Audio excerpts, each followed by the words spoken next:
va jaser d'immobilier, puis on va surtout jaser actuellement, il y a beaucoup de locataires, hein, des gens qui louent. Le taux de propriétaires au Québec, taux de gens qui ont une maison au Québec, c'est 59,9 %. C'était les statistiques de 2021, puis ça avait baissé par rapport à 2016. C'est lors des grands recensements là, qu'on est capable de voir ça un peu. Et là, il y a de l'espoir quand même, parce que c'est un sondage de Royal Lepage qui dit que notamment les gens qui sont en location actuellement, là, il y a le quart des Québécois en location qui disent qu'ils le veulent et qui vont acheter éventuellement une résidence, un condo, un appartement, une maison,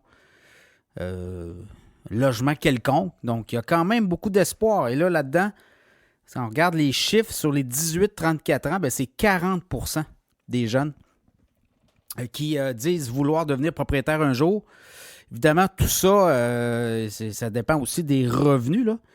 Mais il y a quand même 54 % des gens qui sont locataires actuellement qui n'ont aucun désir de devenir propriétaire. Donc, vous voyez comment ça change les mentalités.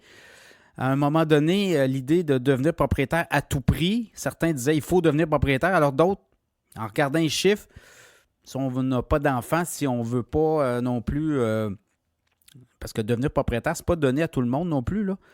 On le sait, les dépenses, quand vous calculez toutes les dépenses, notamment les taxes municipales, les taxes de bienvenue, les dépenses de rénovation, les hypothèques, les imprévus, ça prend du temps avant de rentrer dans son argent, alors qu'il y en a d'autres qui vont dire je m'en vais en appartement, puis le surplus que je vais faire, que j'aurais mis sur une maison, je vais le mettre à la bourse, je vais le mettre dans des placements et je vais faire fructifier ça pour mes vieux jours. Donc, toutes sortes de mentalités. Aujourd'hui, il y a des gens qui ne veulent plus devenir propriétaire, donc c'est un peu ça.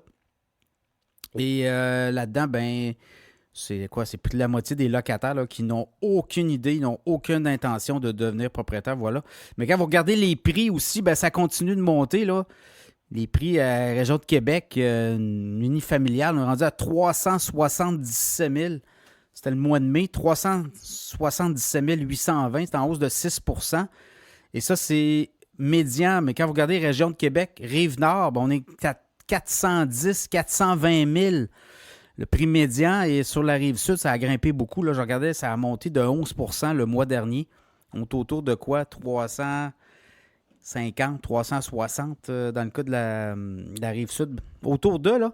Donc, ça a beaucoup monté. On est en train de rattraper le prix médian de la grande région de Québec. Copropriété, là, c'est là que peut-être qu'il y a de l'espoir. 265 000 copropriété, prix médian. On était à 235 000 l'an passé, pareille date, hausse de 13 %. Et les ventes de plex, les duplex, triplex, c'est plus difficile aussi parce que les prix des loyers n'ont pas beaucoup monté. Donc, vous achetez un immeuble à revenu, vous ne pouvez pas non plus monter les prix des logements, à moins de faire de la rénoviction ou autre. Mais ça ne fait pas partie non plus de l'équation de mettre du monde dehors là, pour rien. Donc, c'est très difficile, puis les taux d'intérêt sont très élevés. Région de Montréal, encore plus haut, hein, les prix des maisons, 575 000 le prix médian. Région de Montréal, en mai, hausse de 5 %. Copropriété, 410 000, 2 % de hausse sur un an. Et du côté des plex, 780 000 le prix médian d'un plex. Région de Québec, un plex, 455 000. Donc, il y a beaucoup de gens qui voient la possibilité d'investir à Québec. Mais encore là, si vous le payez plus cher avec un taux d'intérêt très élevé, puis vos prix des loyers, vous ne pouvez pas les monter tant que ça, mais vous êtes pris à la gorge. À un moment donné, c'est peut-être pas non plus une bonne affaire d'acheter un duplex ou un triplex ces temps-ci, là, en raison des hausses des taux d'intérêt, voilà. Donc, on dit que oui, il va y avoir quand même des gens qui vont migrer. Les baisses de taux éventuellement, là, on a eu déjà une baisse de taux au mois de juin, début juin, le 5 juin, mais ça va prendre beaucoup de baisses de taux. Et là, on attend 3 baisses cette année encore et 4 baisses l'an prochain. Fait que il y a des gens qui vont commencer à regarder. Mais évidemment, baisse de taux, ça veut dire aussi qu'il y a plus de gens qui se qualifient. Et là, ça amène d'autres problèmes, des problèmes de surenchère qui pourraient arriver à l'horizon. Donc, on va repartir la machine, évidemment, par machine immobilière.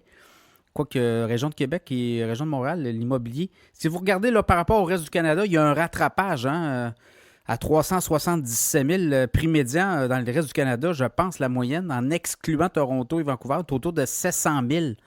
Donc, vous allez constater que les prix des maisons dans les prochaines années vont explosé, je crois, au Québec. Notamment aussi les logements. Il n'y a pas assez de logements disponibles.